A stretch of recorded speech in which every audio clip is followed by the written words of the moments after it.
these instruments which put in place.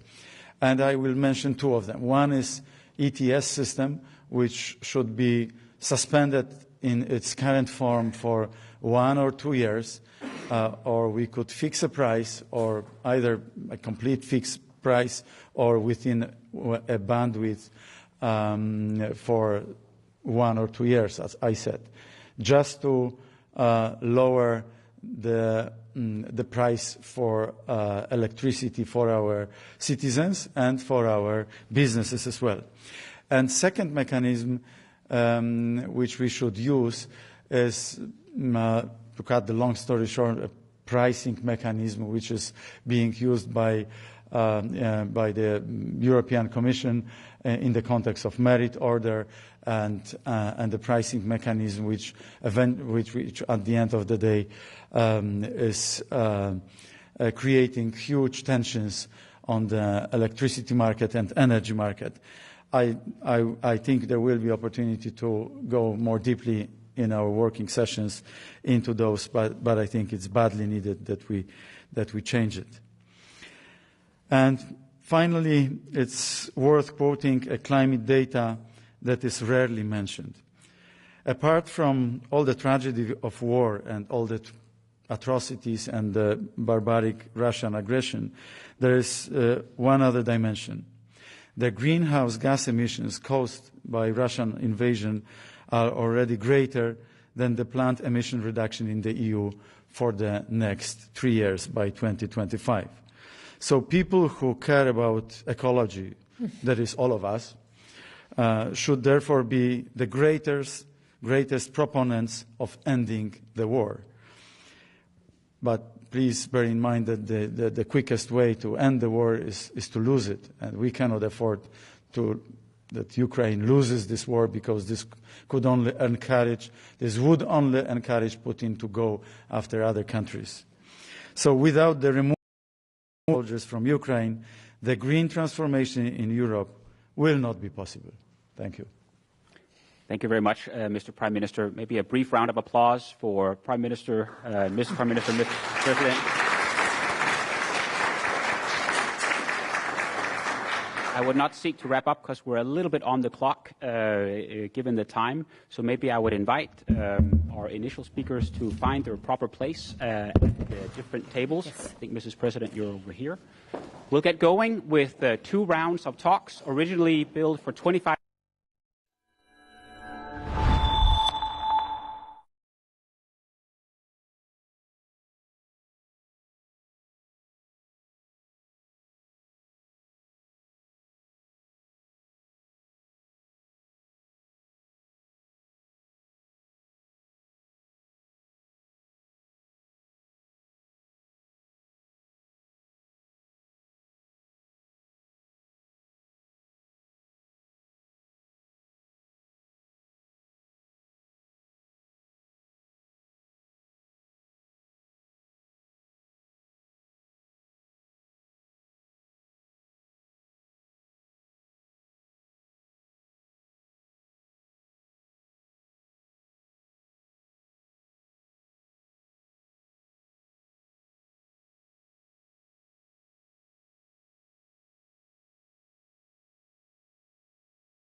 Welcome, all of you, to this press conference. Russia's unprovoked invasion of Ukraine has brought war to Europe.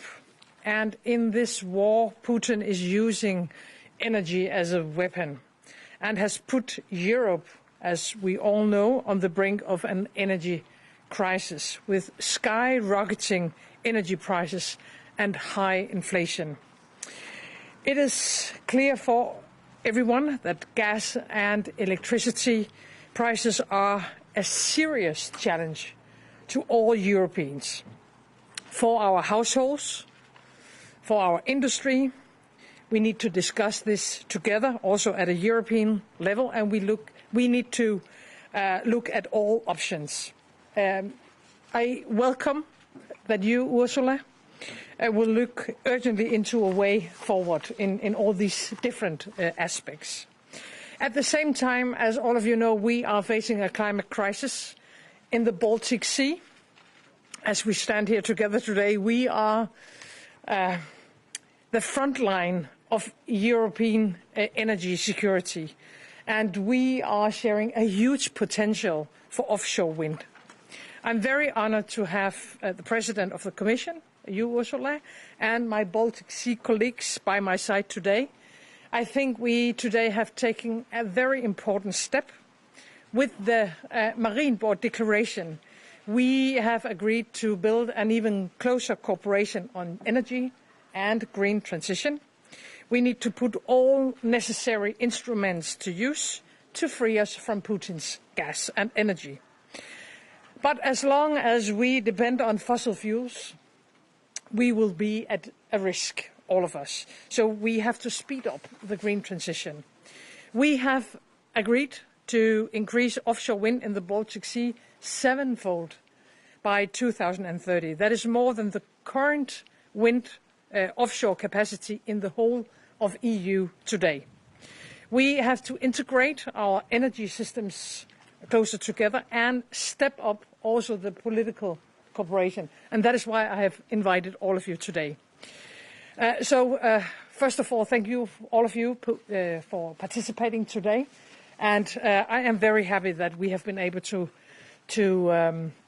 that we have taken so ambitious decisions. It is extremely important for the climate crisis and because of the war in Ukraine. That was the few remarks from Starting Point, so I will pass the floor now to you, Kaja. Welcome. Yes, thank you. Thank you, Mette, for organizing this very timely event. As you said, Danish energy reforms are also a very good example for all of us and role model for a long time. And I'm very glad to be here today with my colleagues to seek solutions to enhance and boost transition to renewable energy resources and cut ourselves from Russian energy, because they are using this as a weapon. After rounds of interesting discussions, we have agreed on a joint declaration to increase the cooperation for bettering energy security and independence, namely through offshore wind energy. And here I'm glad that we have a common ambition for offshore wind capacity that will increase 7 times.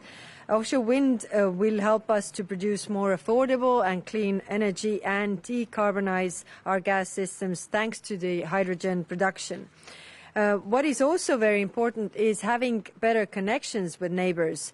A key example is the ongoing project of synchronization of Baltic electricity grids to Europe, where I'm very thankful for the European support as well. To fulfill the offshore targets, Estonia has proposed also the Baltic Offshore Grid Initiative, which aims to commonly plan and develop necessary grid infrastructure in the Baltic Sea, and we also discussed this today. I'm very glad that Estonia is developing, together with Latvia, joint offshore wind farm, and today we heard from Ursula that it's also included to be a European project, so we are very proud to be part of this. And I'm also very glad that we are working together to be more interconnected by increasing cross-border capacities and links, as well as working towards a functioning common energy market in our region. And all this is to have more affordable energy prices. Estonia is also planning to adopt an integrated planning permit for offshore wind to simplify development. And also today we discussed how we have to proceed with the common planning procedures for the projects that are European.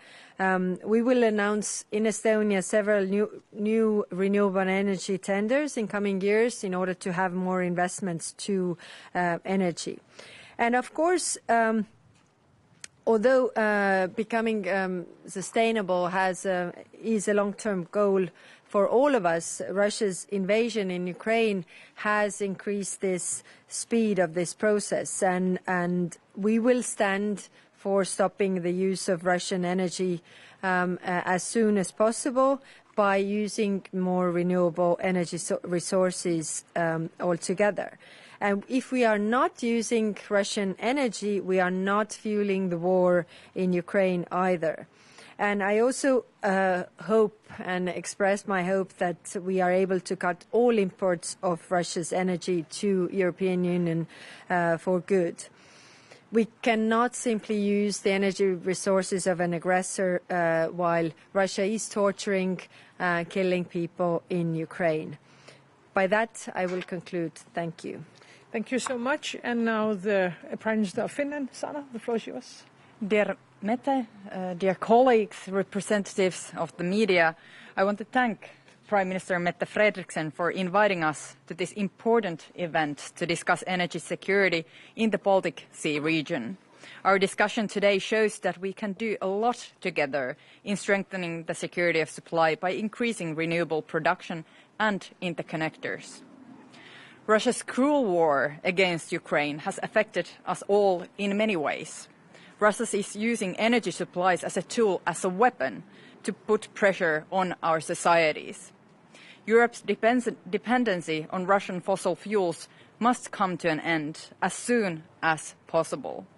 We are now moving towards that goal. Finland has already cut out ties to Russia's coal and oil. The gas pipeline deliveries also came to an end already months ago. Our meeting today is important as we are facing the current challenges together in Europe, and together we have the possibility to embrace the change. The energy crisis shows that Europe needs strategic autonomy also in energy supply. We can't rely on authoritarian states as partners in supplying goods and energy that are crucial for the security of our nations and our citizens. By speeding up the green transition and moving away from fossil fuels, we can combat climate change and also increase our strategic autonomy. The Baltic Sea region countries can contribute to energy supply security both in our own region and more widely in the European Union. To do that, we need an increase in the production of renewables in all of our countries and better interconnections. In the current situation, we need solidarity and unity in Europe. This is crucial. Finally, I want to thank the President of the European Commission.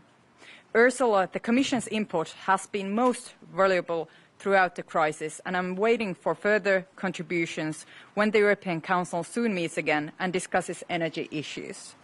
Finland is ready to contribute positively in order to find solutions that will help Europe through the period of shortage of supply and rising prices in the upcoming months. Thank you.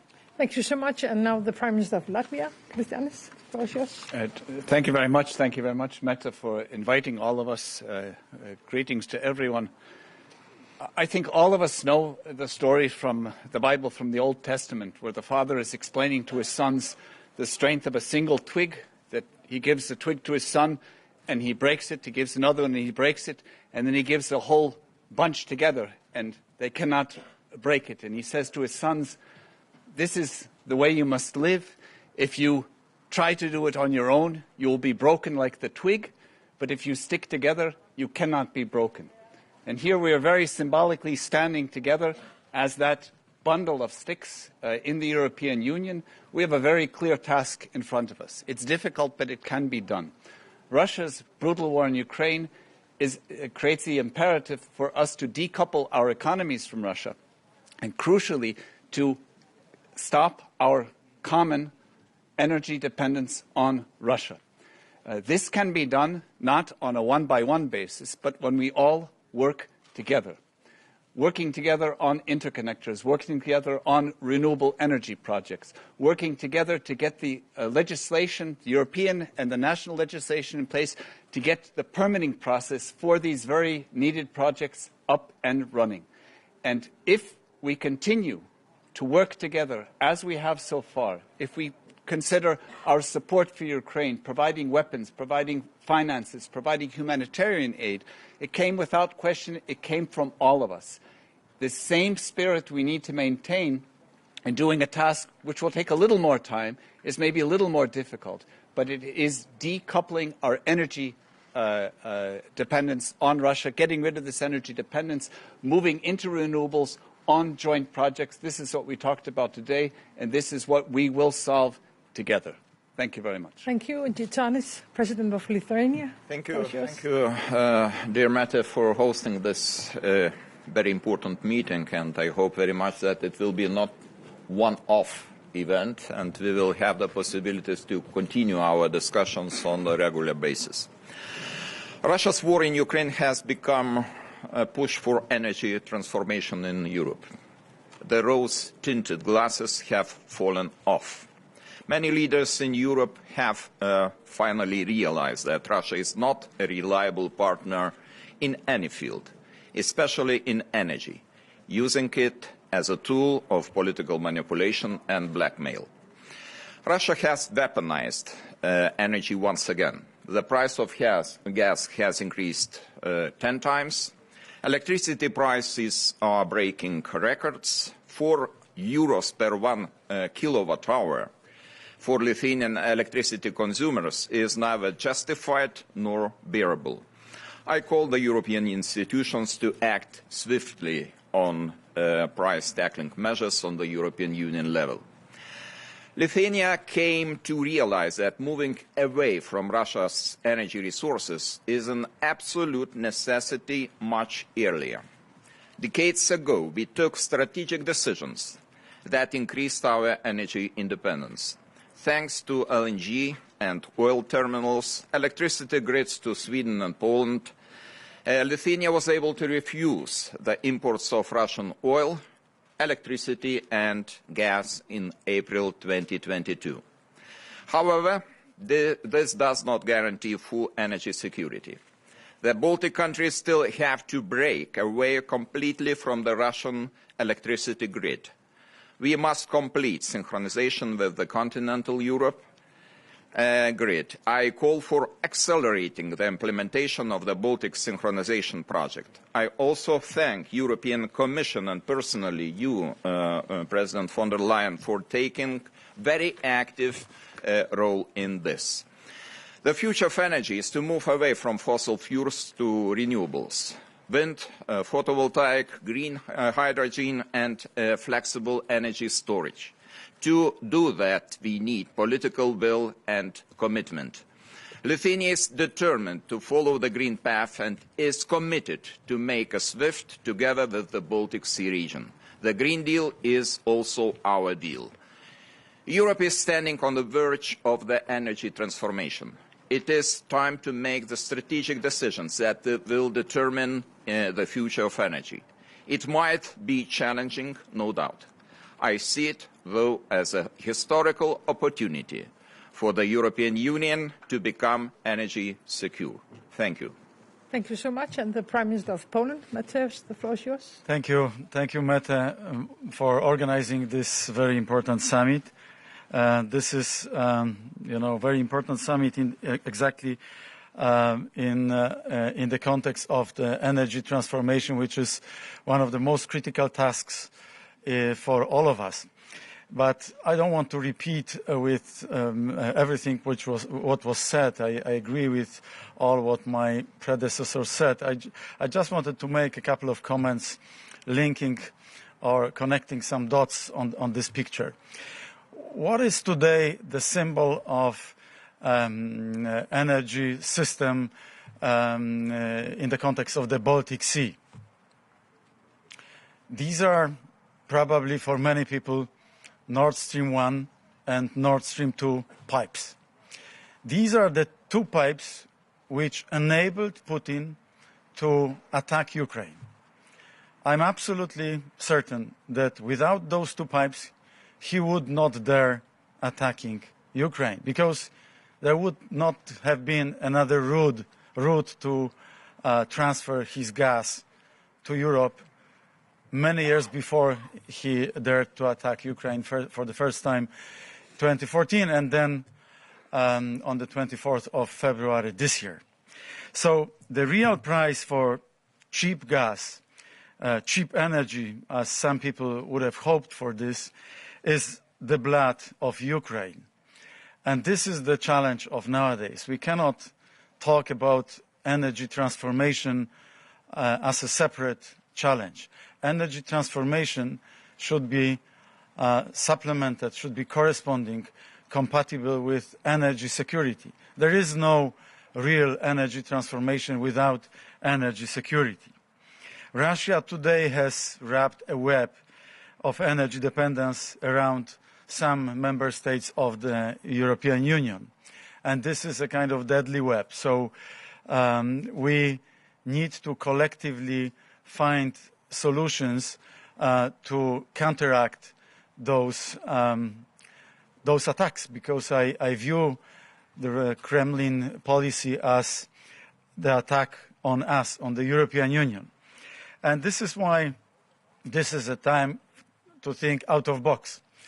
And just two ideas in the mode of out of box thinking. One, affordable ETS system. Why to add on very high electricity prices another 90 or 100 euro in the form of ETS allowances? We can revert back to the system the moment we secure energy for all of Europe and we bring back peace to Ukraine. And second idea is around pricing mechanism. I believe that Putin is now sitting and laughing at us because some of the pricing mechanisms, which we have created as the complex system in Europe, are dependent on us, but we are not changing them, dependent on the European Union, and we are not changing them, whereas they are enhancing the painful policy made by Putin, made by Russia. And by this I mean changing philosophy of the pricing mechanism, calculations around merit order, marginal prices, and they all should be changed right now for the sake of cheaper prices for our companies and our citizens. We have to have reliable partners. This is why this summit is also so interesting, not only from the point of view of security, but also future cooperation. But long-term is now in contradict with short-term. Long-term, I fully subscribe to all offshore wind farm strategies. Poland is also planning huge wind farm investments. But right now we need stable delivery of stable supply of electricity, affordable electricity prices, and secure energy system. And this is why I believe that we should also think about all sorts of different actions to push back Russia's effort to destabilize us. And this morning I spoke to Garry Kasparov and Mikhail Khodorkovsky in Warsaw, and we were of the same view as many of us here standing here, that we should stop giving visas to Russian citizens. I think that this is yet another tool of putting pressure on the Kremlin, and this is an appropriate one. So, all in all, we all agree that huge transformation is ahead of us, but all should be viewed in the context of this tragedy of war and atrocities happening in Ukraine, and this is why we should focus on the short-term solutions which are not only bearable, affordable for our citizens and our companies, but also contribute for the win, for the victory of Ukraine, which I hope will happen in not so distant future. Thank you. Thank you, Matthias. And then finally, President of the Commission, Ursula, the floor is yours. Thank you very much, Prime Minister, dear Mette. It's wonderful to be here with you, the leaders. And I think the Baltic Sea Leaders Summit shows that a wind of change is blowing across Europe. We're harnessing the power of wind to break free from Russian fossil fuels and to become climate neutral. And offshore wind energy can make a huge contribution to that.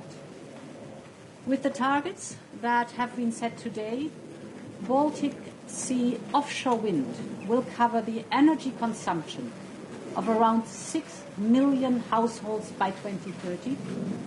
That is more than the number of households in Denmark, Lithuania, Latvia, and Estonia combined. That's amazing. And we can do so much more. We now need regional cooperation to realize the full potential of offshore wind in Europe. So the European Commission strongly supports the regional cooperation initiatives, such as this one. We're making available 5.6 billion euros from Next Generation EU for the deployment of offshore and onshore wind in Europe. So I encourage member states to work together in using these funds. The cross-border projects are so important. We want to prioritize hybrid projects which link offshore wind farms with more than one member state. Because hybrid projects will save space, they will save money, they can cut up to 10% of project costs. And indeed, a great example, dear Kaya, is the Elwind offshore wind project.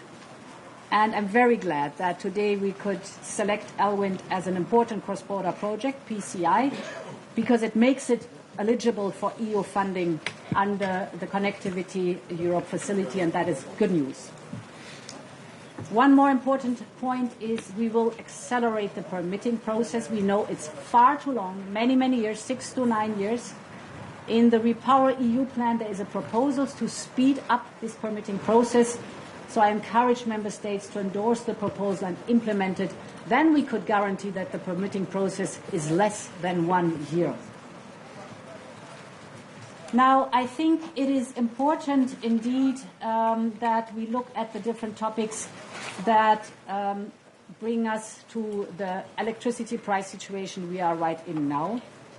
And dear Prime Minister Morawiecki, dear Mateusz, I'm with you in one point. I'm not so much with you in another point. If I may mention that first, we need the emission trading system to cut CO2 emissions, because it is the CO2 that causes climate change. And we know how much the impact, the negative impact, the devastating impact of climate change is already threatening us. We just have to look at the droughts this summer.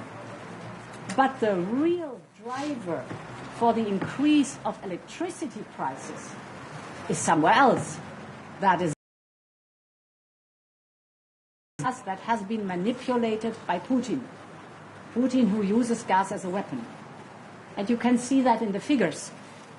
If you look at the electricity price, 94% of the electricity price is composed of other things, mainly gas, than ETS. ETS is only 6%. Or if you look at the evolution of the price compared to last year, ETS increased by 58%, mainly because more coal is used. But gas increased by 580%. tenfold. So we should really address the driver of this electricity price increase.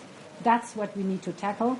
And I think climate policy is security policy, because if we invest in renewables, they are homegrown, they are clean, they are cheaper, and they make us independent.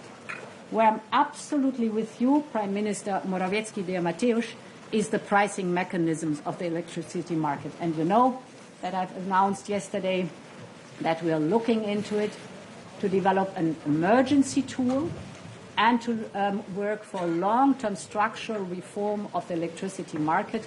This has to be addressed. The electricity market is no more a functioning market because there's one actor, Putin, who is systematically trying to destroy it and to manipulate it.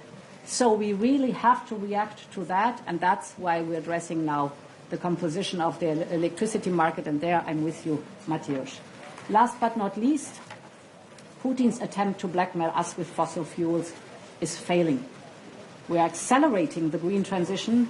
We are getting rid of the dependency of Russian fossil fuels, and we are accelerating the renewable, clean, cheaper, and homegrown renewable energy. Thank you. Thank you. The heads of state and government will now take questions. The first question is for Danish broadcaster TV2, Rikke Hemmingsen. Yes. How long is a short-term solution, is the short question for you guys. I heard you say as soon as possible, and I heard you say this is a big step towards a green solution to the energy crisis as well. But I think many people in the Baltic Sea region would like to know, how will this help us? The fact that you guys are standing here right now, how will this help us get through this winter? The prices are really high already. People are already struggling out there. How is the short-term solution short? Well, if I may start, Finland has already decoupled from Russian fossil fuels because we have invested in renewables over a decade. So we have been foresighted when it comes to this situation. And now we have to make sure that we are cooperating and that we are working together, that we have the solidarity among European countries.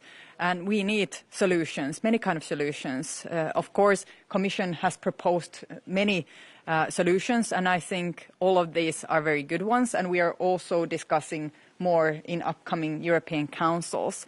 I think the main issue is not only the production of energy, not only the interconnections, but also the prices. And I think there's much more that we can do when it comes to the prices. We are very open to discuss everything from price caps to tolls to different measures that we could use to lowering down the prices, because it's also to do with the war. The support that we need from the European citizens to help Ukraine, to make sure that Ukraine will win the war. So we have to make sure that we are taking seriously the citizens' situation now with the high energy prices.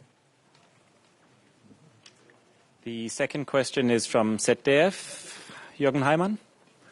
I have a question to Mrs. Kallas, maybe your colleagues from the Baltic countries. Now, have you chosen an island as Bornholm for a grid connection between your countries, as we have between Denmark, Germany, and Sweden in future? I know you have a lot of islands there up there, and a more severe question, short term. What importance does Finland's future NATO membership have for your countries? Yes, thank you.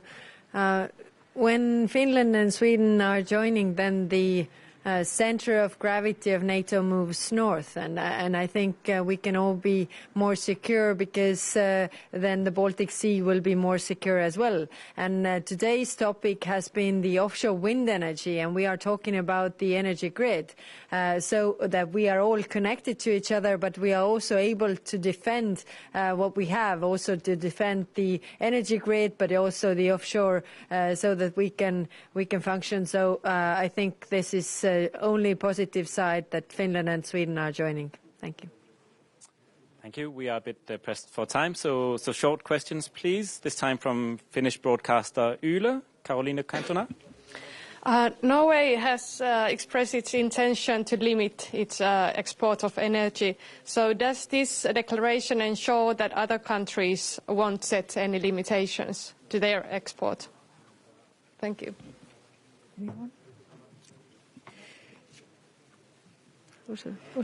I think we have a single asset that is very valuable, and this is the integrated electricity market in the European Union, because every member state experiences that at a certain time it is exporting, but at a certain time it is importing. And only because we have this integrated European energy market, electricity market, are we able to prevent blackouts. Christianis Karins was, with his example of this twigs, showing that if you're alone, then you are pretty much in a problem the moment one of your energy sources is getting short. But if you are 27, you can always compensate, and that's what we see on a daily basis. Thank you. And then the final question to Fuente News, Piotr. Polish Prime Minister have mentioned the need to implement visa ban for Russian citizens, but European countries are split on this issue. How can we convince countries like France, Germany, touristic hubs like Greece, Cyprus? And is there any compromise possible? One solution for all European Union, or if not compromise, then what else? May I? I would like to remind you the example of candidate status to Ukraine.